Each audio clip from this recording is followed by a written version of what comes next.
Woke, woke. There are so many things going on around. You must take heed.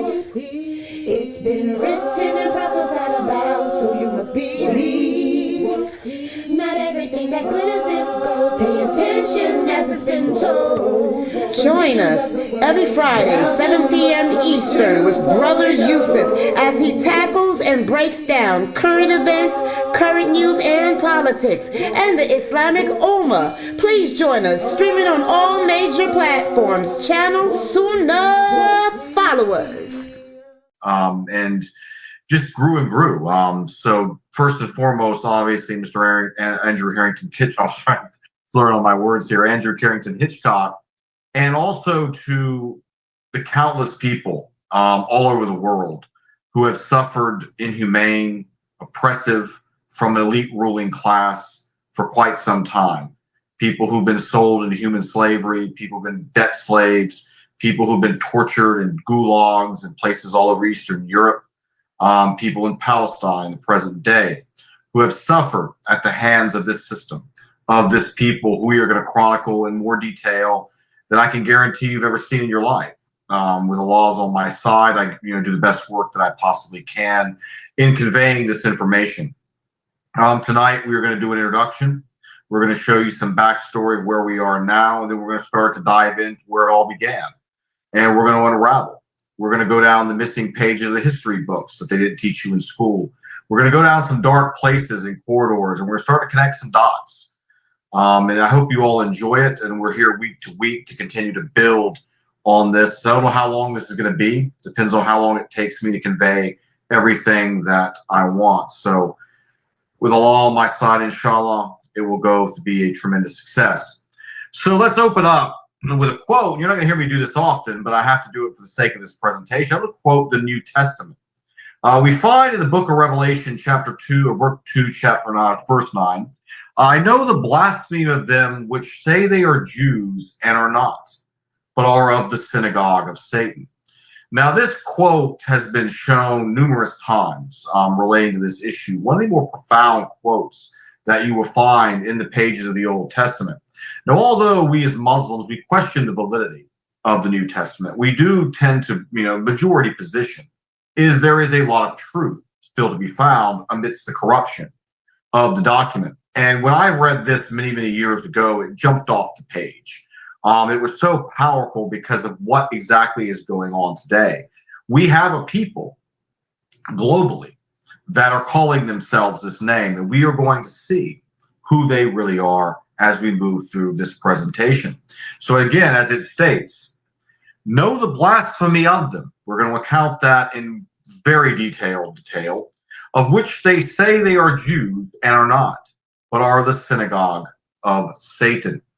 So we've witnessed over the last few years unprecedented horrors, crimes against humanity over the last century, claims of our land, no, it's their land. You hear these claims ringing out throughout the public discourse. We hear about the promise of Abraham that they talk about in Genesis 12, chapters 1 to 3, where God promised Abraham and the descendants that they would become a great nation and that the land of Canaan would be theirs until the end of time.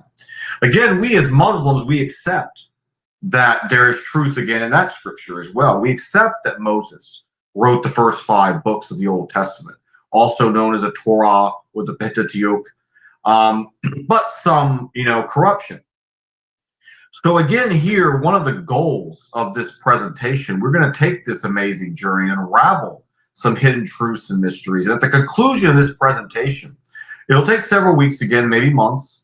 I will come back and I'll reference a series of questions that I want to know have you answered by listening to this on this journey.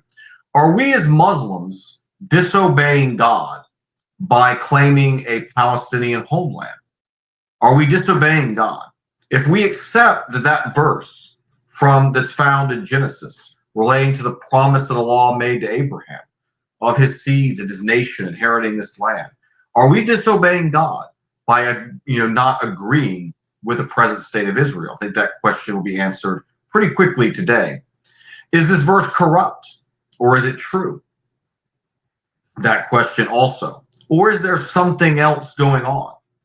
Is this promise obviously being fulfilled? It's uncorrupt, but we're not seeing the right people in that place. So again, as we go through here, we are going to create several more questions. Who are the current inhabitants of the state of Israel? Are they even the descendants of Abraham? Because if they're not the descendants of Abraham, as highlighted there in Genesis, then who are they? Why are they there? How did they get there? How did they get so much power? Why are we in the predicament that we're in? They all will be answered, most of them, even in this short part one. But as we continue through and progress through this series, you're going to see those questions are going to be answered in firm detail. There will be no doubt in your mind. It will strengthen your faith. It is going to strengthen your knowledge of history. It is going to give you perspective on the world and answer a lot of questions that you didn't have the answers to as we continue.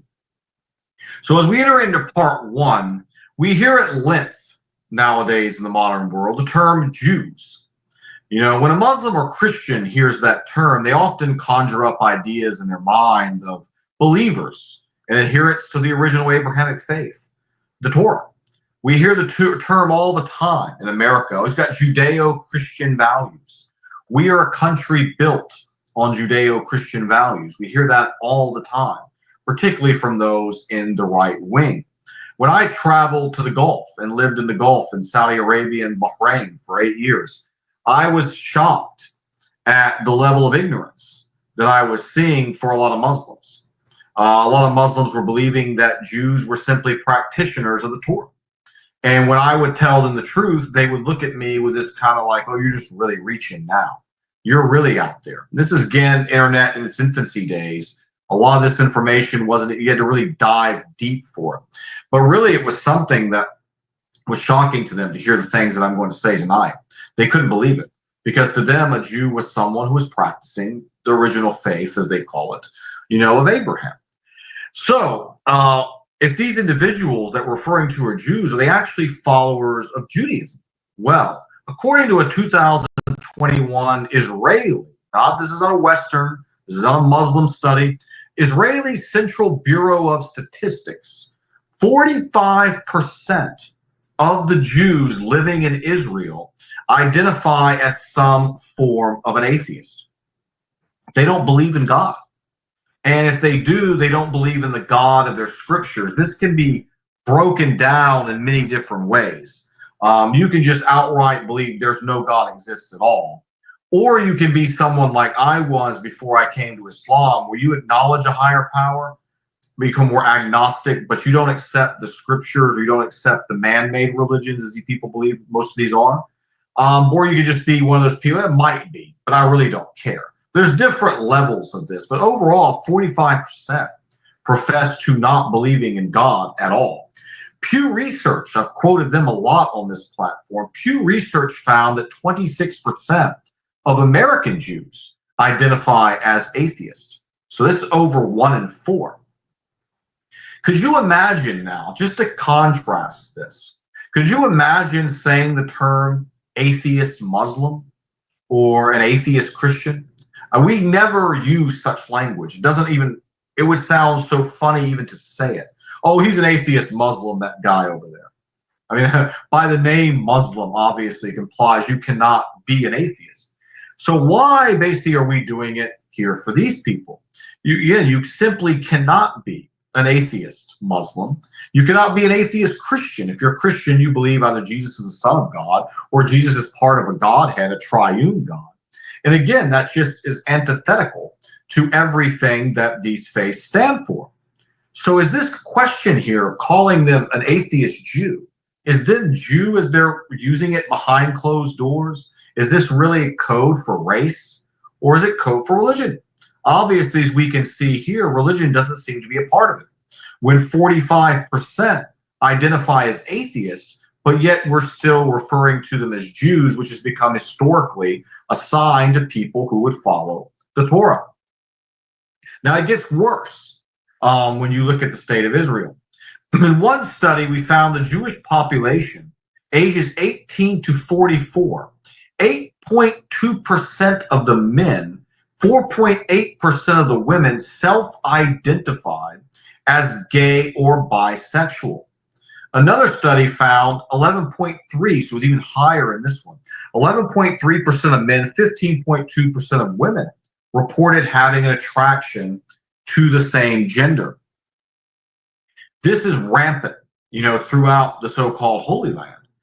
You find basically in Tel Aviv, 25% of the population in Tel Aviv identifies as homosexual. 1 in 4. Tel Aviv features, again, numerous gay parades, often drawing thousands of people. Gay-friendly nightclubs, gay-friendly life, and is routinely recognized as one of the cities that's kind of vying, they want to earn this title, as being the most friendly gay city in the world. In fact, there's numerous homosexual magazines that list this as the best place to be if you are homosexual. And again, is this something that is conducive to the promise of Abraham? Is this something that Abraham's descendants are supposed to fulfill?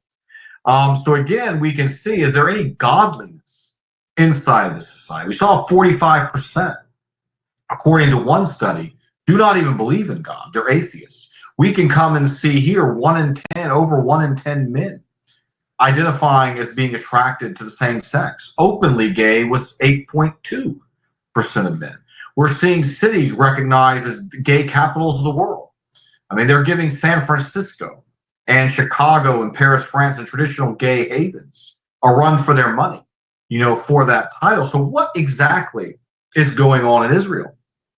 When you ask the average Christian in the West, when you talk about Israel, immediately they get conjured ideas of the Wailing Wall and the temple and Judaism. And they conjure up images of the Christian holy sites. They always feel of Israel as a religious place, but when we look at the reality does not match the hyped media portrayal. So how did we get here? We know, of course, if you watch my Palestinian series, how Israel came to be. We chronicled that from a secular perspective. Now we're going to turn the clock back as we really begin this journey. We're going to go to the year 740. So we're going back. You're talking basically only 120 years after the peak of the messenger of Allah Sallallahu message and his mission. We're looking at 740. There was a place that has become forgotten to history. It was a little land known as Khazaria. Khazaria was located between the Black and the Caspian Sea, around where you find present-day Jordan, at the base of the Caucasus Mountains.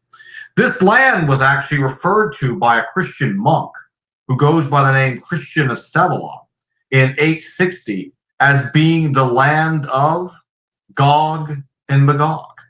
Those of you familiar, obviously, with Islamic eschatology are probably familiar with Gog and Magog and their role. But you'll never hear any of the sheikhs or the imams or hardly of the social media ever talking about this issue. And as we progress, obviously, you are going to know why. Now, if you look deep into Surah Al-Kahf and you see the story of Dhul Qarnayn, the dots will start to connect even more as we continue through this presentation. We are encouraged to recite this surah every Friday as what? Protection from the Dajjal. Dhul Qarnayn, we learned, he traveled to the place of the setting sun, so he traveled west. The sun appeared to set in a pool of murky water, meaning he approached a body of water.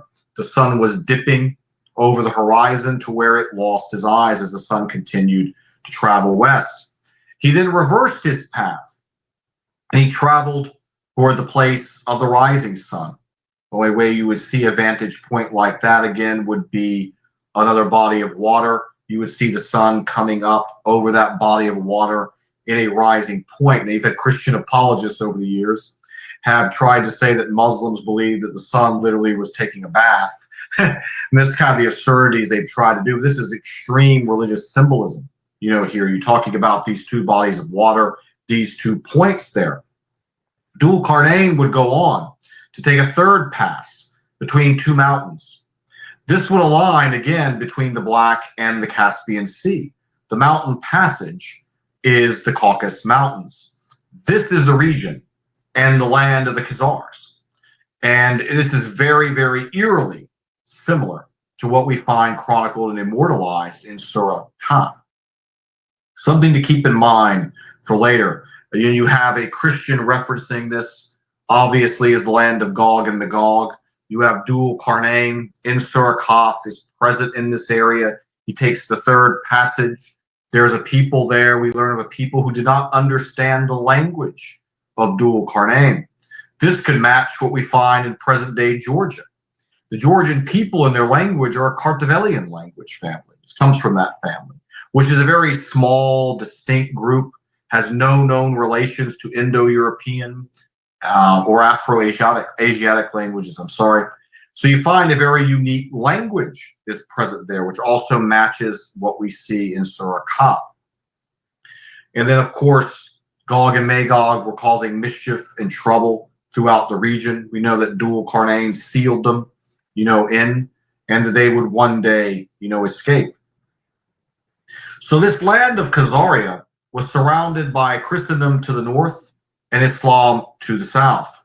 They were an idol-worshiping people who were not recognized as monotheistic in any way.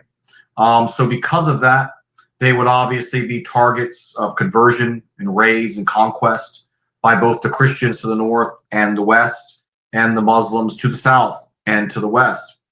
So he found a monumental event. In order to safeguard his people, the king of Khazaria at the time, with him King Bulan, would decide to massively convert his population to Judaism. This was a strategy to keep the kingdom intact, as both Christians and Muslims were willing to do business and trade with Jews, not so much so for polytheists or for pagans. Muslims would have been waging war with Khazaria almost 200 years before this period of time, until there would be internal strife. The Abbasid Revolution and the fall of the Umayyad dynasty would occur in 750, so relations at that time would be strained, but ultimately it would be the enemies of the north that would cause Khazaria to eventually meet its demise, which would cause these populations to migrate into Europe. So you find a Muslim empire going through change, the conversion that happened to Judaism. Relations would start to become normal, but there was a lot of initial conflict. But ultimately, the conflict with Khazaria in the north would ultimately be, particularly from areas of present-day Ukraine and Russia, would be their undoing. The Khazarian economy, it's very key as we go later, consisted of trade, taxing of goods that passed through their territory. This was a big thing for them. They were right there by that passageway between the Caucasus Mountains. It's a big, massive trade route there. So if you wanted to pass through their territory, they made money off of this by taxing the access to those roads, that having that free and easy pass. Another one of their big, parts of their economy was selling European slaves that they captured in wars to Muslim merchants in exchange for Arab silver and silk. This known as white slavery would be a big boon to the Khazar economy. And as we look later, selling slaves is something that is not against the morals of this people. In fact, they, as we'll see later, their descendants would be at the heart of every major slave trade known to man. But they were doing it very early on here, was selling particularly white Eastern European women for high price to Muslim merchants who were coming into the area, who would then bring these women back to be sex slaves in these Muslim lands. Now, little did King Bulan know that one day his race would comprise 90% of the total Jews in the world. This Asiatic race of people would have nothing in common with those who they were claiming to be. They would continue to speak their Khazarian language of Yiddish, opposed to speaking Hebrew. Now, we have seen a lot of changes in that in recent times. We've seen a lot more of them going to the Hebrew.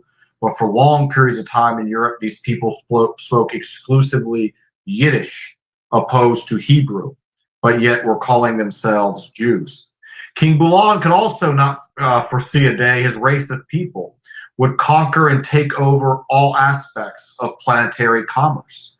They would take country down piece by piece, usurping the wealth through predatory lending based on their ultimate weapon, which we are going to look at here in a little bit, of paper currency. Kings, monarchs, so-called democracies were powerless to stop this push.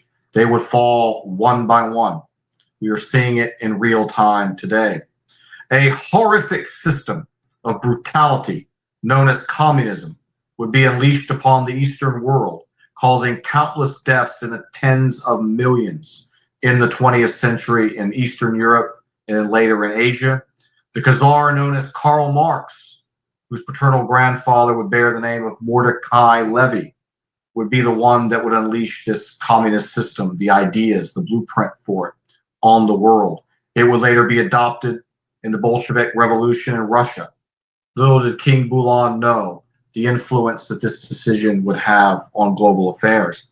He would also not live to see the day his people would demand and receive their own, and see the world, to getting their own homeland as a fulfillment of a biblical prophecy that was ordained by God. And every prime minister of this homeland, since its inception, would be of Khazarian, Ashkenazi, Jewish blood, even though their true homeland lied over 800 miles away. So little did he know during that period of time exactly what was going to happen, how big this thing was going to get, how it would start in the East and it would sweep through Europe like a plague, eventually landing here in the West, to the point that its tentacles are connected in all aspects of our society: media, marketing, Hollywood, entertainment, the music industry, of course, their big creme de la creme, if you will, banking, finance, and manipulation of commerce and markets. So when do we first start to see really some heavy action, so to speak, of this? Quite some time had passed. So there's a massive diaspora following the fall of Khazar. And we found, basically, we're going to go to England now in the year 1290. King Edward I had banned all Jews from England. This was the Edict of Expulsion in 1290. They were given by November the 1st of the same year, 1290, to be completely evacuated out of England or they would be executed. Now, what was going on here was that we were seeing middle-level landowners were losing their property en masse because of massive debt call-ins. So they would sign bonds for loans. They would pledge their properties and things as collateral on these debts. They were selling, the Jews were then selling these bonds to the wealthy, as to get out of their particular financial situations. And we were seeing the wealthy were doing call-ins on this, which led to massive unrest across from England because so many people had taken those loans with those disclaimers in there that, of course, those loans could be recalled. And if they couldn't pay off the full balance, they would then have to give up real assets. And we're going to see this in play a lot here in a few. They would pledge real world assets, their land, their livestock, their agricultural territory, things like that. And these wealthy had bought these bonds from the Jews. The Jews were playing the game, and then they would call in these, and then people, of course, were left with nothing. Their entire livelihood had been stripped from them. So needless to say, there was massive amounts of unrest and anger that was going on from this. Now, this ban would not be an isolated case. In fact, we're going to read quite a few of them. France in 1182. France again in 1306. France in 1322. France in 1394. That's the last time. So you see, France, 4 separate occasions, had banned this group of people from living inside of France. Upper Bavaria in 1276, and 1442. We find Austria in 1420, Spain in 1492. We find Moscow was the last in 1891. Naples numerous times, Italy 1492 and 1540 respectively. We see Hungary in 1592, Warsaw in 1483, and there's way more. This list is extensive, It goes on over a period of about 400 years. In the case of Russia, obviously in Moscow, being quite late in 1891. So again, common reasons when you go and you look at the data for these expulsions: violations of ethical trade, treason. They were operating as foreign saboteurs inside countries that had given them home. Subversion, abusing commerce, not assimilating to the host population. Usury being the big one. And you find when you look at each one of these cases, now the modern media will try to say, oh, this was anti-Christian bias. But a lot of these countries were secular. Some were Catholic. Obviously, you see later Protestant as well. What did all these countries, have in common? They're all being abused by the exact same tactics. But when you see the way it's explained, oh, it's just anti-Semitism. The common thread, the common theme, the scapegoat they use. So we now turn on to 1649.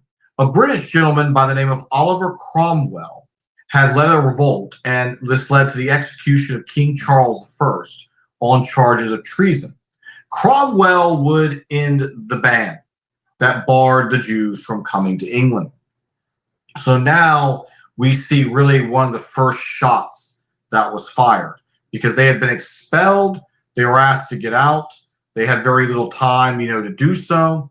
We're talking about a period here of a couple of 100 years. They regrouped, obviously, and came in with a vengeance. So we move on. As Professor Jesse H. Holmes wrote in the American Hebrew magazine, it can hardly be an accident that antagonism against the Jews is pretty much found everywhere in the world where Jews and non-Jews are associated. And as the Jews are a common element of the situation, would seem probable that the cause can be found in them rather than the widely varying groups which feel this antagonism. So what Mr. Professor Jesse Holmes is saying here is that when you have one or two times, you can say, okay, it's a bigoted population. But when you're going in all these different geographical locations and you're finding the same level of antagonism, the same charges being issued, there's a common denominator in this story. What is going on? You are seeing the same exact people doing the same exact things, no matter which country. This shows you that it is a team effort. This is something that is synchronized. There's collaboration here. These are things that are widespread. They're not just isolated amongst a few states.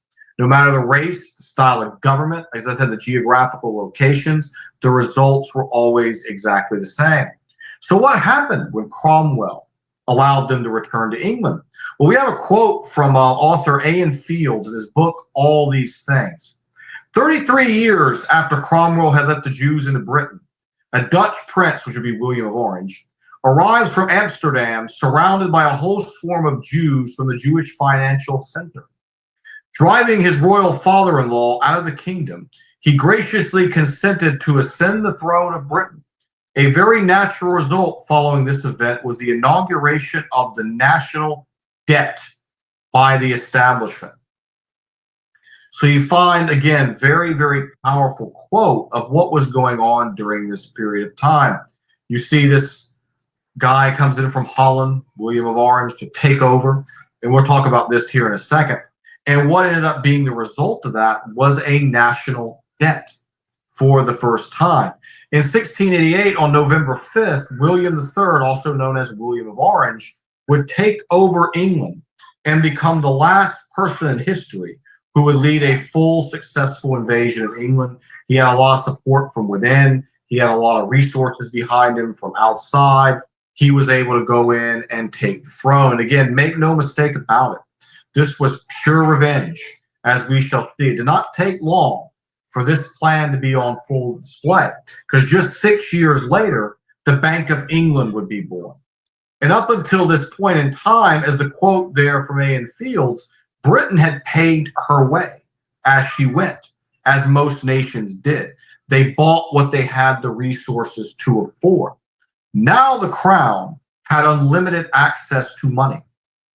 And we're going to see the consequences of that here in a minute. But before, nations issued their own based on, again, their assets, based on their natural wealth. Now, for the first time, we are seeing a printing press system coming into play where unlimited amounts of money are being thrown into the economy.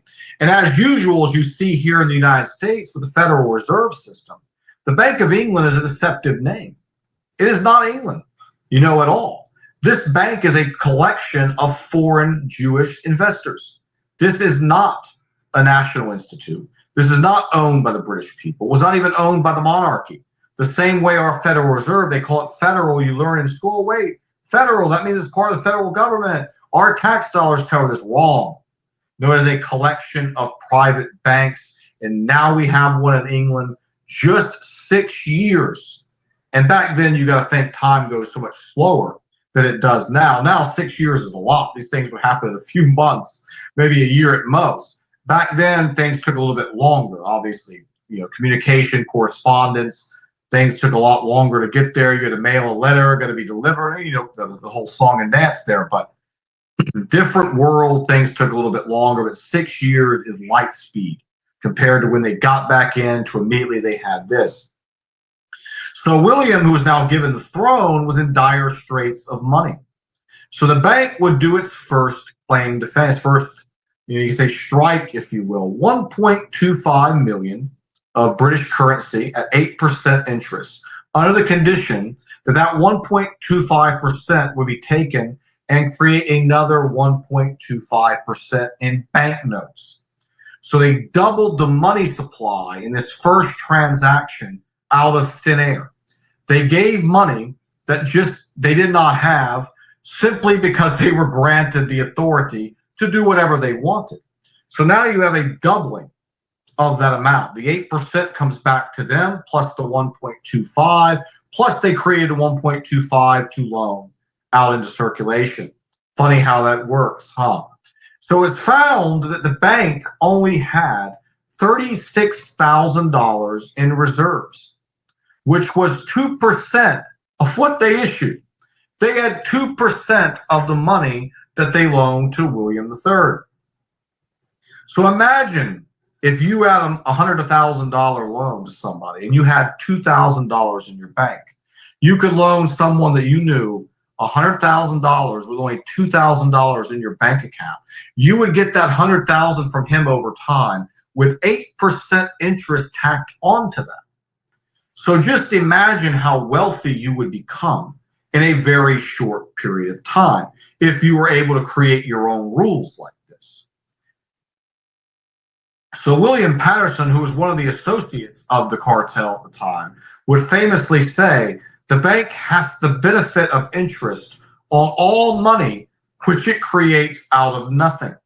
This man's career would be ruined at the time. He would end up being pretty much destitute and poor after he spoke out against what he was seeing transpire here. He was seeing the erosion of his nation. He was asking the question that most people were not aware of. Where are they getting the money from? Oh, wait, they simply don't have it. They're just creating it out of thin air, and then we're paying real money from real world value back to them.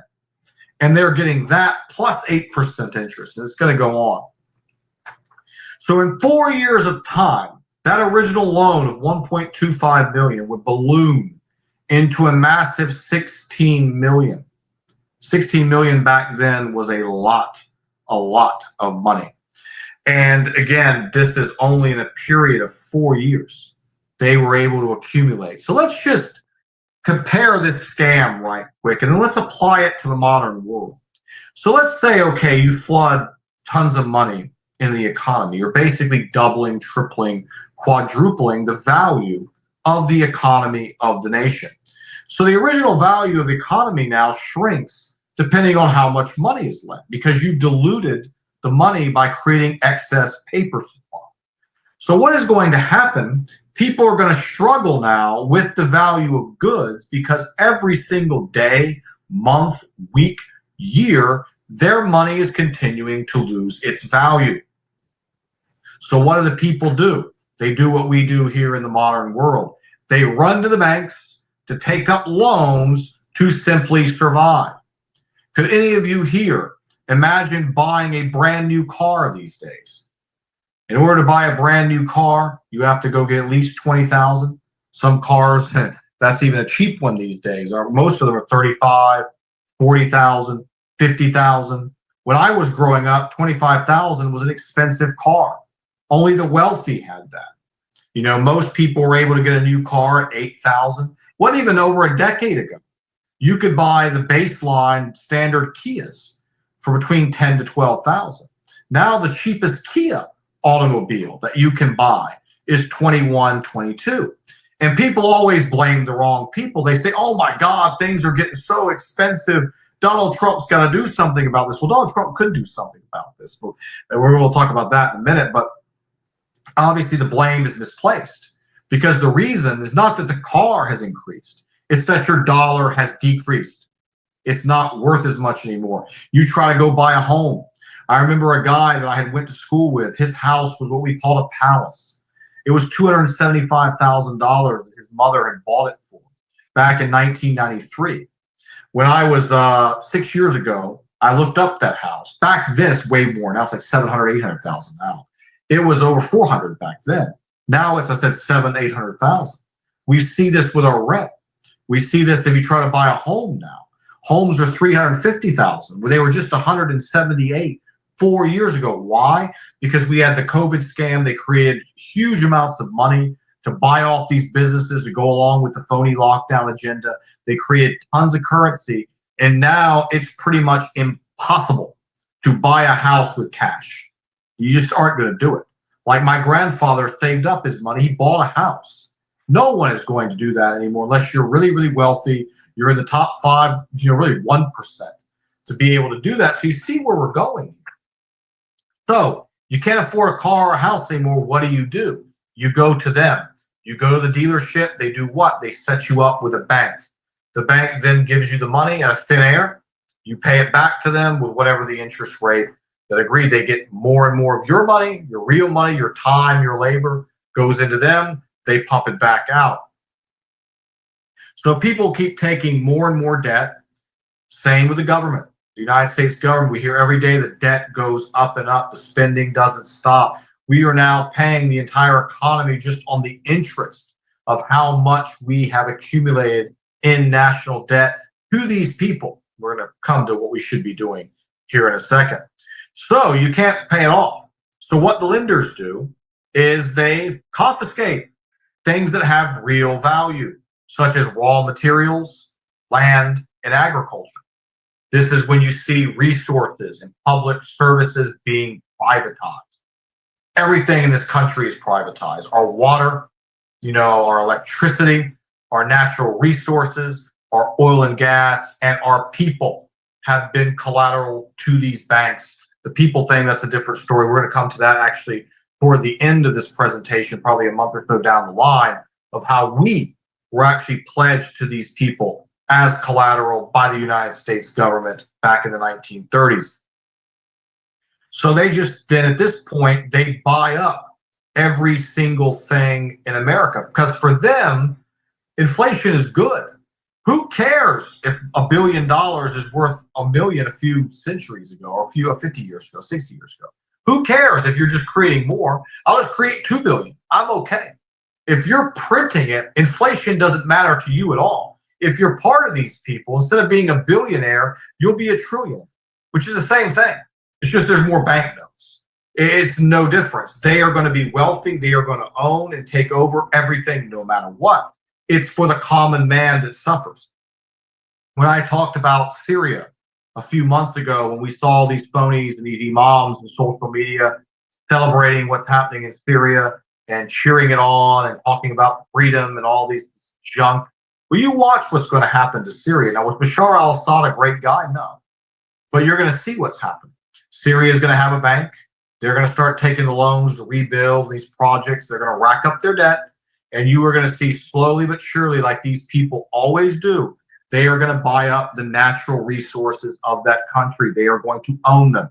They're going to own the agricultural land, the farmland, the businesses, everything, the electricity, the water. It will all be privatized. You see this step by step, nation by nation.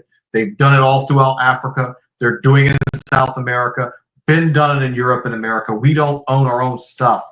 These resources belong to the American people, to the landowners, but no, they're now being bought out by multinational corporations and groups who are affiliated with these people. So that's the money cycle. That's what they did in England. And they did it right from the beginning. You had them expelled. You had the figure in Cromwell. He comes in, he brings them back. Immediately, you have this. And within 4 years, from the 6 years it took them to get the bank in there, you have 4 years from that, already 16 million it was, or 15 million, I'm sorry, in debt. All that money now created from that original 1.25 million, you now have massive inflation, going on in the economy. So now we're going to flash forward to kind of the close of this week to a monumental event that would happen in this tragic story. On February 23rd, 1744, a man by the name of Mayer Amschel Bauer would be born in Frankfurt. Mayer was the son of Moses Amschel Bauer, who was a moneylender. His counting house would bear a symbol that is synonymous, we could say, in the modern world with corruption, with evil, with wickedness. That six-sided was the time red hexagram star that we've come to know as the Star of David. Mayer Amschel Bauer would become Mayer Rothschild, the patriarch of the biggest. The Rothschilds industrialized. They perfected this process. Their name now is synonymous with wealth, with power, with banking. Their agents, as we're going to uncover in this series, have their tentacles in all aspects of American life, from steel, agriculture, medicine, education. And when he was born in February 23rd, 1744, this was the next chapter, in this story. So as we go to part two, we're going to call part two The Rise of the Rothschilds. We are going to chronicle his sons and their missions and how they were able to usurp and take over the economies of 5 European nations, particularly Nathan, who would snatch even more wealth from England to the point that the Rothschilds pretty much owned all of England. All the same cartel, using the same exact tactics that we highlighted today. So we'll continue in part two with the rise of the Rothschilds. We're going to move up into the 1800s and continue into the modern West, into America and their attempts at central banking, here. And we'll stop here now for questions and comments.